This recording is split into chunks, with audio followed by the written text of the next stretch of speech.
Buen día, querida gente linda. Un feliz lunes para todos y un lunes gozoso, gozoso en el Señor, ¿verdad? Él tiene cosas maravillosas para nosotros. Estamos hablando de Primera de Pedro. El jueves comenzamos a hablar de Primera de Pedro. Para ponernos un poquito nuevamente en lo que estábamos hablando, dijimos que esta es una circular que Pedro le está enviando a 5 iglesias de diferentes lugares, diferentes ciudades, y que dice en el versículo 1, Primera de Pedro capítulo 1, verso 1, que esta carta es a los expatriados de la dispersión. No tenían patria, habían sido dispersos, perseguidos. Y claro, yo me imagino la incipiente iglesia que recién comenzaba, en los albores de la iglesia, en los portales de la nueva iglesia, estaba siendo perseguida. Y qué difícil, ¿verdad? Porque se les había prometido una nueva vida, una esperanza, un gozo, un montón de cosas. Y sin embargo, yo creo que se encontraba sorprendido. Nos persiguieron, nos echaron de nuestra patria, nos dispersaron por diferentes lugares. ¿En dónde están las promesas, el gozo, la bendición y todo eso? Y entonces Pedro comienza al enviarle esta circular diciéndoles que tuvieran gracia y paz en medio de todo esto, ¿verdad? Esto es capítulo 1, versículos 1 y 2. Ahora, del capítulo 1, versículos 3 al 5, vemos que hay una salvación preservada por el poder de Dios.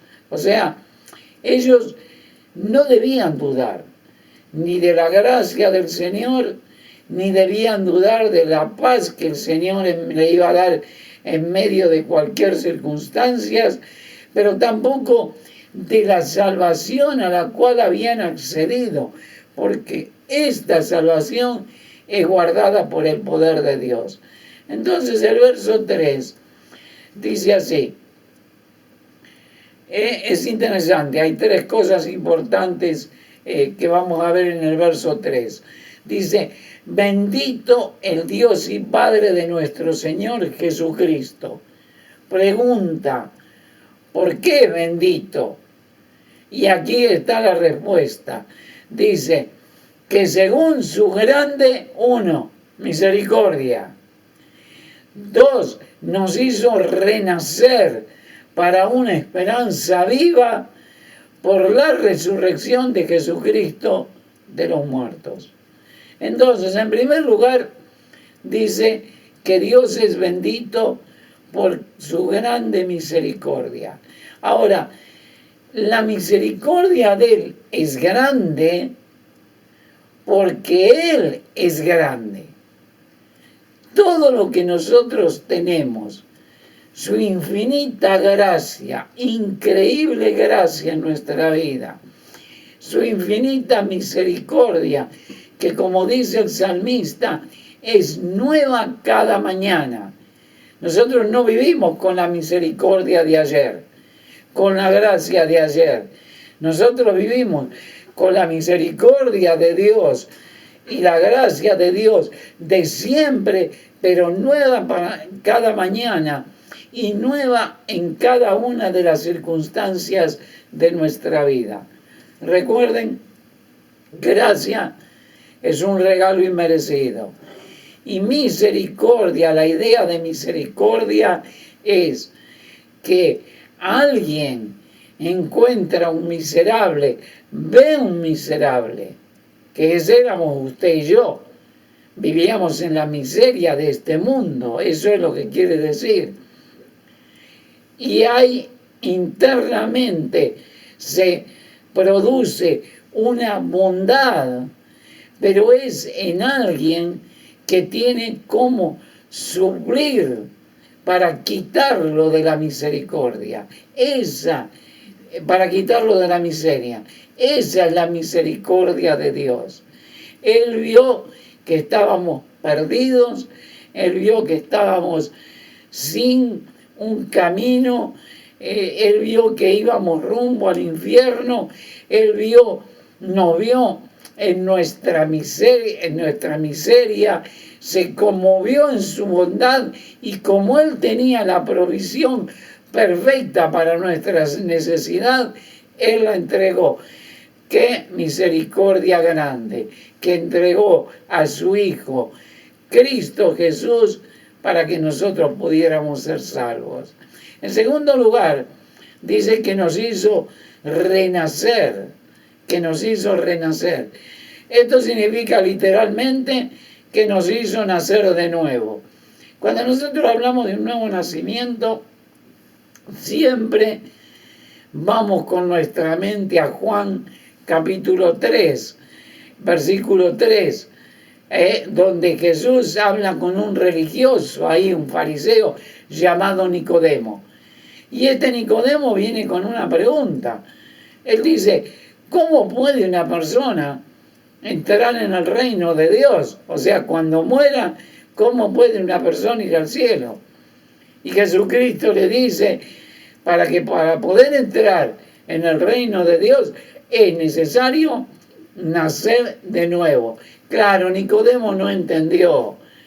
Por eso él, pensando en que es necesario nacer de nuevo, o sea, dejar esta existencia, dejar este cuerpo, volver al vientre de la madre y nacer de nuevo, él estaba pensando en eso. Jesús le dice, Nicodemo, estás equivocado. Es necesario nacer de nuevo del Espíritu, porque el Espíritu nació muerto.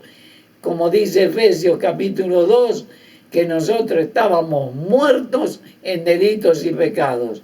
Pero Él nos hizo renacer, y nos hace renacer para una esperanza viva, dice, y aquí está el tercer punto, segura, eterna, y mi esperanza está basada en la muerte y en la resurrección de Cristo. Dice el versículo 3 de nuevo, bendito el Dios y Padre de nuestro Señor Jesucristo, que según su grande misericordia nos hizo renacer para una esperanza viva por la resurrección de Jesucristo de los muertos. Mi esperanza está basada en que Cristo una vez murió por mí en la cruz del Calvario, pero no quedó en la tumba. Al tercer día resucitó de los muertos. Demostró de esta manera dos cosas. Una, que era Dios, que la muerte no le podía sostener. Y en segundo lugar, que si era Dios y la muerte no le podía sostener, todo lo que Jesucristo dijo era verdad. Así que Pablo comienza a decirle, hermanos, ustedes están seguros, ustedes van con una esperanza viva en este momento, no una esperanza muerta. La esperanza con la que ustedes creyeron en Cristo está viva, y la misericordia de Dios es grande para con nosotros. Confiemos, asegurémonos de poder confiar a pesar de todas las circunstancias con las que nosotros vivimos.